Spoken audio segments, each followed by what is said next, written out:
Buenas, por fin de vuelta, y hoy os traigo algo distinto. Aprovechando que fui a probar el famoso Lardi, os cuento mi experiencia y la historia de este mítico restaurante de Madrid.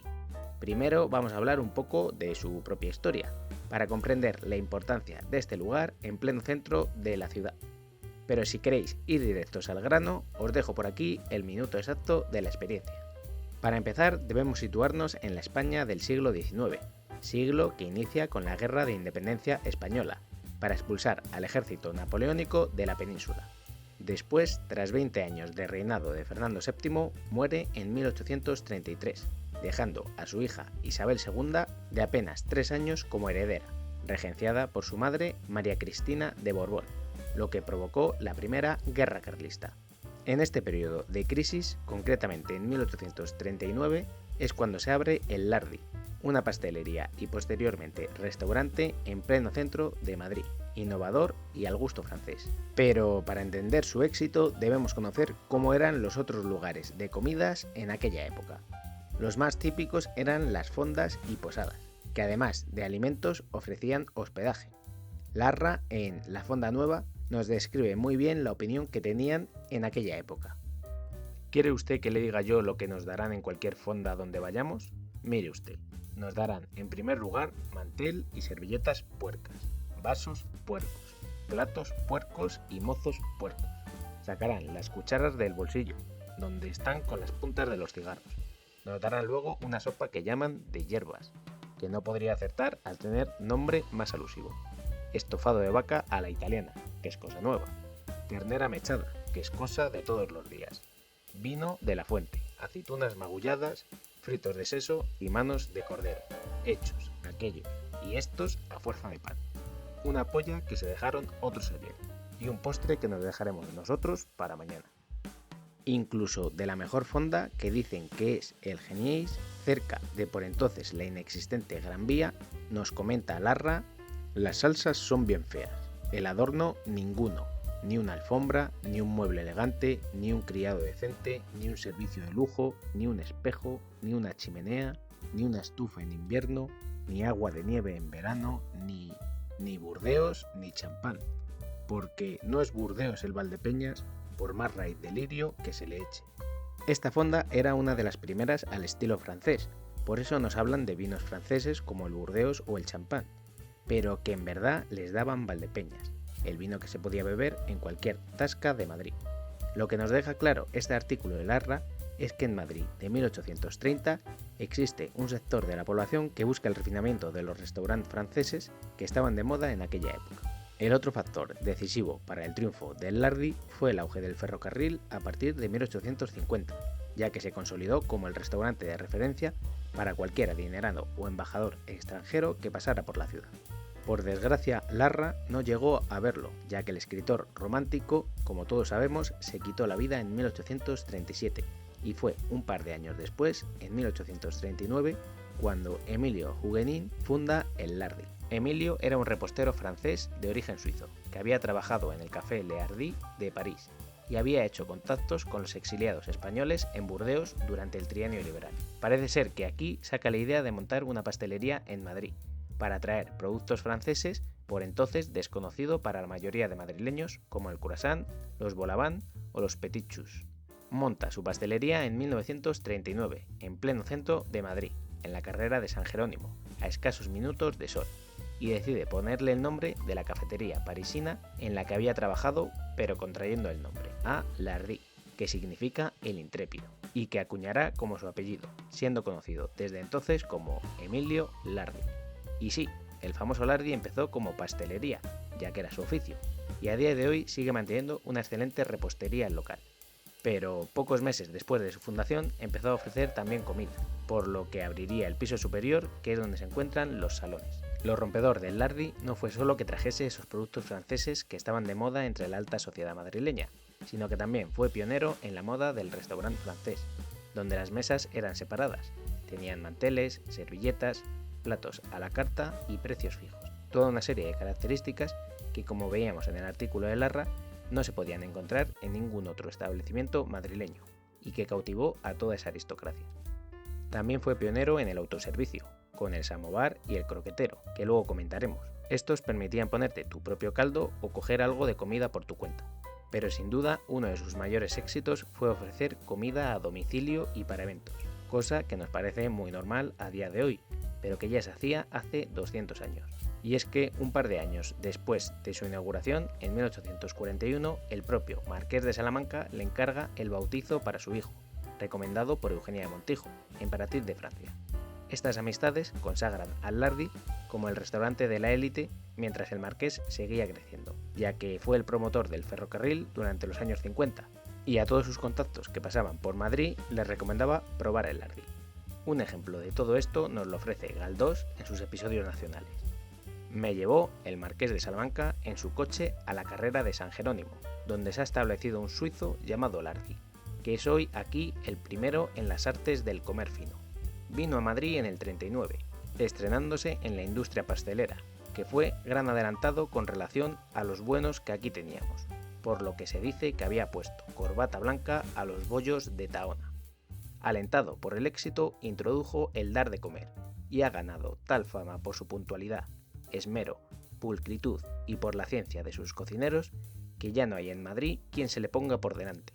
No tiene alojamiento para huéspedes, pero dispone de un par de habitaciones para un solo pupilo, siempre que se trate de persona bien recomendada y rica. Llegó hasta tal punto su fama que incluso la reina Isabel II fue a probarlo, cosa rara en la monarquía de aquella época. Desde entonces escapaba con amigas o incluso se dice que con amantes a los salones del Lardi, tradición que continuó su hijo Alfonso XII. En cuanto a su famosa decoración, es algo posterior. En 1880 se le encarga a Rafael Guerrero, recomendado también por Eugenia de Montijo, para quien había trabajado en París. Se trata de una elegante decoración al estilo de la alta burguesía, conocido como del Segundo Imperio francés. La fachada es de madera de caoba de Cuba, con 2 escaparates y 2 puertas. En los escaparates podemos ver los utensilios de pastelería, cacerolas y cubiertos de la época, que ahora decoran la fachada.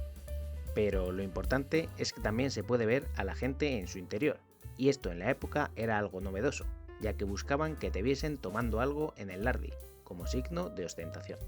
Por ejemplo, fue el primer sitio donde podían acudir las mujeres solas, porque no estaba mal visto. Por otro lado, de las puertas, una da acceso a lo que vemos en el propio escaparate, la antigua pastelería, que pronto funcionó también como algo parecido a un bar o una cafetería. El diseño del interior es también de Guerrero, colocando los 2 mostradores enfrentados y un gran espejo al fondo de gran fama. Es en esta sala donde nos encontramos con el autoservicio del samovar y el croquetero, ambos de plata, y que son parte incluso de la historia del cine. Pero volviendo a la fachada, algunos se preguntarán ¿para qué es la segunda puerta? Pues esta da un pasillo para subir al restaurante, como en verdad bien se indica, aunque luego por dentro está todo conectado. Al final del pasillo encontramos las escaleras que nos dan acceso al piso de los famosos salones. El edificio también continúa más arriba, pero me dijeron que ya no hay nada de interés por ahí. Lo usan más que otra cosa de almacén o para dormir. En esta segunda planta encontramos en los extremos los 2 salones principales, el japonés y el isabelino. Entre medias, 2 más pequeños bastante similares estructuralmente, el salón blanco y el Tamberlik. Y por último, callejeando un poco más entre los pasillos, llegamos a otros llamados el Sarasaté y el Gallarré. Estos 3 últimos nombres, un tanto rocambolescos, corresponden a 3 grandes músicos del siglo XIX, ya que eran muy aficionados a la música. Cada uno de los salones tiene su propio estilo artístico en paredes y en mobiliario, que mantiene el diseño del propio Guerrero. Las paredes, por ejemplo, son de papel pintado, y las lámparas y los espejos se adaptan a cada sala sin repetirse. Cada salón, desde luego, es único en su estilo. Todo tipo de personalidades importantes acudieron al Lardi a probar sus comidas francesas. Pero, ¿dónde está el cocido? Pues este no es aún el Lardi que conocemos. En 1887 muere Emilio Lardi y lo hereda su hijo Agustín, criado en Francia y pintor de paisajes, cuyos cuadros han decorado las paredes del restaurante desde entonces. Agustín, a la muerte de su padre, se pone al mando, atrayendo a la sociedad bohemia de la época. Pintores, músicos, escritores, escultores, toreros, políticos. Algunos nombres famosos fueron Azorín, Baroja, Unamuno, Benavente, Benlliure, Joselito o Primo de Rivera, como veremos más adelante. Precisamente, Azorín inmortalizó las palabras de «No existe Madrid sin Lardi». Estas amistades son las que le piden que añada el cocido a la carta del restaurante, y así se hace. Algo insólito en la época, ya que el cocido es un plato humilde servido en vajilla de barro, que podías encontrar en cualquier otro restaurante, pero en el Lardi se servía en vajilla de plata, y es este el que se hace famoso. Su calidad no era de extrañar, ya que el consomé tenía bastante fama y el cual lo siguen sirviendo. El restaurante siguió creciendo y en 1906 se moderniza poniendo luz eléctrica, pero manteniendo los faroles de gas como decoración, cosa que agradecemos a día de hoy.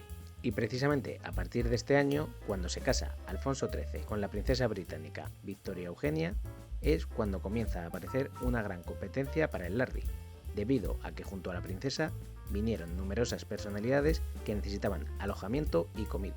Es aquí cuando aparecen, por deseo del rey, los hoteles de lujo como el Ritz o el Palace, ya que tanto para su coronación como para su boda, los hoteles del momento no habían dado abasto. Continuando con la historia del Lardi, Agustín muere en 1918 por la gripe española y le sustituyó su hija y su yerno, que mantuvieron el estilo.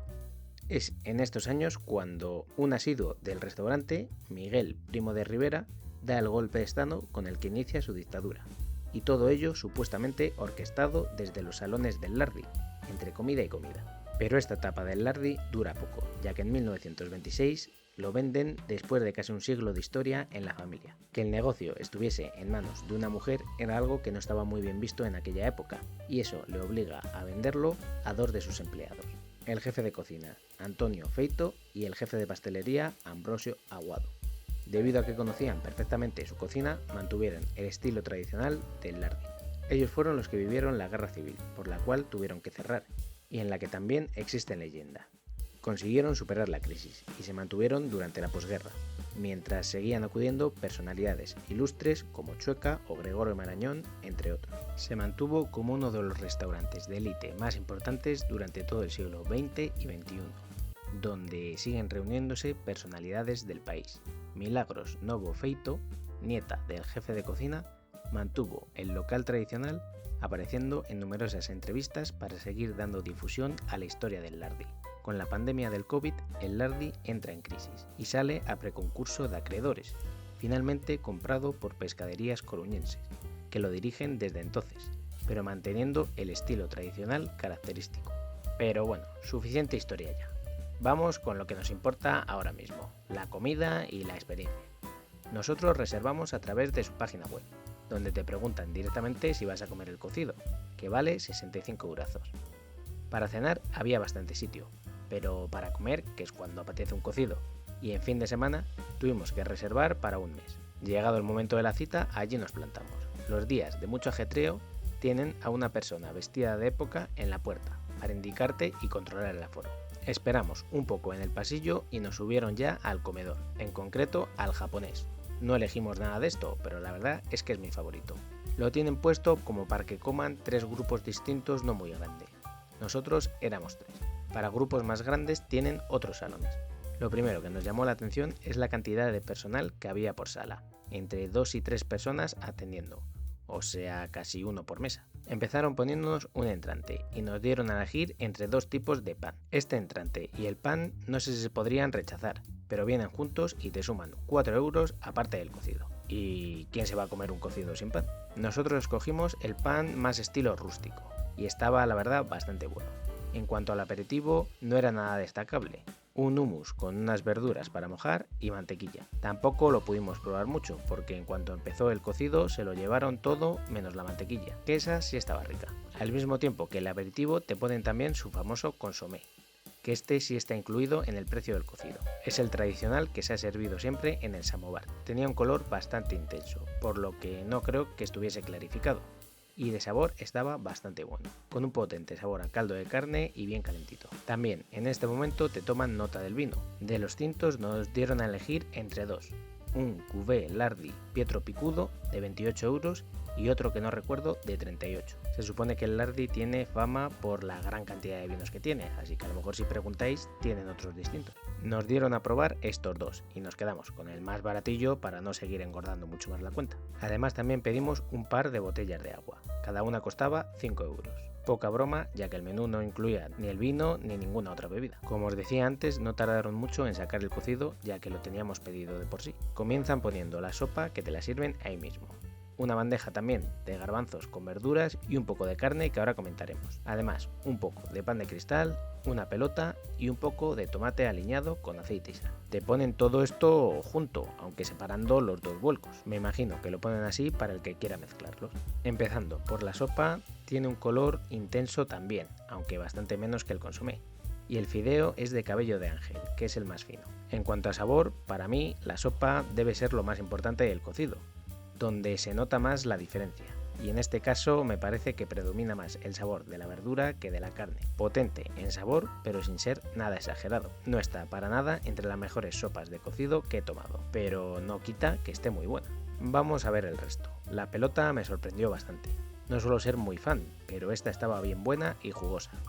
Recordamos que son bolas de pan, huevo y carne principalmente, que se cuecen en el caldo del cocido para empaparlas de sabor. El tomate también estaba muy bueno, se podía comer solo perfectamente con un poquito de pan, pero preferí reservarlo para mezclarlo con los garbanzos. Este fue mi segundo vuelco, y aquí se incluía, además de los garbanzos, el repollo, un par de patatas, que casi parecían huevos, un poco de jamón picado, que no parecía haber estado cocido, sino que era simplemente jamón. Pero eso sí, estaba tremendo. Y por último, un tuétano de vaca gallega para cada uno, tapado con un cachito de zanahoria, casi anecdótico. Empezando por este último, se acompaña del pan de cristal. La verdad es que el tuétano no nos convenció demasiado a ninguno, era pura grasa en la boca, pero ya de por sí ninguno éramos muy fan del tuétano, así que tampoco somos muy objetivos. El resto de ingredientes los mezclé todos para el segundo vuelco, que es como me los suelo comer yo. En la carta presumen de que todos estos ingredientes son de calidad, remarcando su procedencia geográfica, pero la verdad es que estando todo bueno, lo único que nos pareció que correspondía al precio del cocido era el jamón, que nos encantó a los tres. Cuando terminamos preguntamos si se podía repetir, y nos pusieron más sopas y garbanzos, pero no la carne que venía con ello, y esta vez decidí mezclar los dos vuelcos. Lo que no nos gustó nada es que, como teníamos todo el rato una persona encima nuestra atendiéndonos, que normalmente nos estaba recargando el vaso de vino o iba retirando cosas, también se hacía un poco cargante, no solo por estar todo el rato observado, sino porque cada 5 minutos nos preguntaba si sacaban ya la carne como si tuviesen prisa, cuando aún estábamos comiendo tranquilamente la segunda tanda. Te vamos a pagar un pastizal, así que déjanos comer tranquilo. Ya por fin le dijimos que sí y trajeron el tercer vuelco, la carne, que consistía en morcillo de buey gallego, tocino ibérico, costilla ibérica, gallina, que no sabemos su procedencia porque en la carta no la mencionan, morcilla del Valle de Arán, longaniza trufada de Euskalcherri, chorizo de león y oreja ibérica en salsa brava. De toda la carne destaco en especial la oreja, que aunque la salsa brava era anecdótica, estaba bien buena. Aunque pregunté y es otro de los ingredientes que tampoco se cuecen con el caldo, lo que para mí rompe un poco con el espíritu del cocido, ya que aparezcan varias carnes que no han estado cociéndose con todo el caldo, me rompe un poco. Y a la vez hace que el caldo, pues claro, esté menos potente de carne porque no le estás añadiendo esa carne en verdad, como ocurría también con el jamón, por lo que no me extraña que al final me sepa más el caldo a verduras que a carne. El resto de la carne estaba bastante buena, pero nada especialmente reseñable. Lo único quizá la longaniza fue lo que menos nos convenció, que no recuerdo para nada el trufado.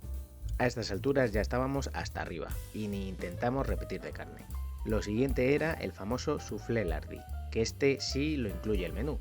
No nos debemos de imaginar para nada un clásico soufflé, y te lo flamean ahí en directo. En verdad este postre tiene su propia historia, que la podemos traer otro día junto a la receta. Fuera del lardi se conoce como baked Alaska o tortilla noruega, y es uno de esos platos que trajeron de Francia.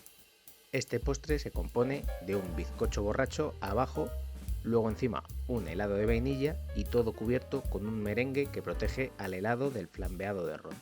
Si del cocido no he hecho grandes elogios, todo cambia con el soufflé. Sin duda un plato que tenéis que probar si vais al lardi.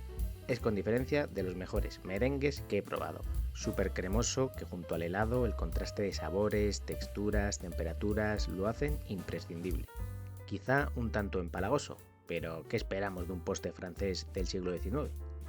Para mí, sin duda, junto al jamón y al consomé, lo mejor del menú. Por último, y ya para asentar un poco la comida, nos tomamos un cafecito. que tampoco estaba incluido y nos costó 3,5 sea del tipo que sea. Junto al café nos pusieron unos dulces así con frutos secos, chocolate, etc. Que la verdad es que ya no nos entraban para nada, pero bueno, me sacrifiqué y los probé por hacer una buena reseña. Y la verdad es que no había ninguno así muy reseñable. Chocolate con frutos secos. Y ya una vez terminado, pues os dejo por aquí la cuenta para que veáis más o menos. Nos salió en total a 85 euros por cabeza. Por lo que eso de que el cocido vale 65 euros es totalmente mentira. Nosotros no pedimos nada loco y ya subió 20 euros. Por lo que tener en cuenta que mínimo si os pedís, aunque sea agua y el pan, pues ya se te va fácil a 75. Pero bueno, vamos con las conclusiones que me imagino que es lo que os interesarán a más de uno. ¿Merece de verdad la pena pagar mínimo 65 euros por un cocido? Pues yo desde luego no me arrepiento para nada. Creo que es una experiencia única que hay que probar al menos una vez en la vida. Ir a un lugar con tanta historia, una decoración de época, preciosa, cargada de gastronomía antigua, con productos de calidad y un largo etcétera. Pero no creo ni de lejos que el cocido merezca pagar esos 65 euros. Si lo recomendaría sería únicamente por la experiencia de comer en un lugar con más de 200 años de historia, pero algo que vas a hacer solo una vez. Y yo, si tuviese la oportunidad de volver a ir, o si tuviese la oportunidad de ir otra vez por primera vez, probaría la verdad que cualquier otro plato que también tienen gran fama y seguro que sale algo mejor de precio, donde quizá de verdad se ve la calidad de esos productos y esos platos, no tanto en el cocido. Ejemplo de esta calidad es el propio soufflé que sí viene incluido en el menú. Si este vídeo fuese especialmente bien en likes o en algún momento el propio canal no me trajese solo pérdidas, yo me comprometo a volver al Lardi y traeros una reseña bien de toda la carta, que ahí es donde sabremos si de verdad merece la pena pagar por la comida o solo por la experiencia.